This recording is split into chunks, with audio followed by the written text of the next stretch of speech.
Assalamualaikum. My name is Farhan. And my name is Arsalan Raza. We are studying in 8th class in Government Urdu High School, Sirsi.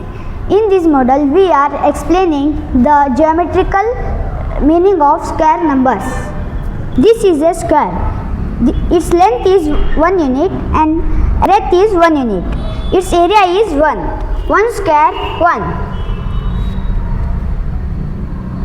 This is a square. Its length is 2 unit and breadth is 2 unit. Its area is 4 unit square.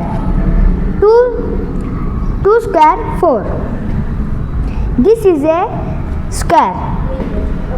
Its length is 3 units and its breadth is 3 units.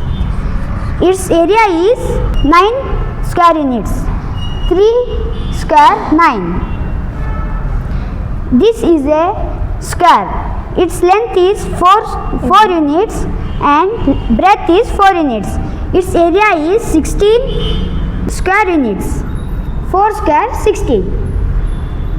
Today we learn about the relationship between arithmetic and geometry through the geometrical representation of square numbers. Thank you.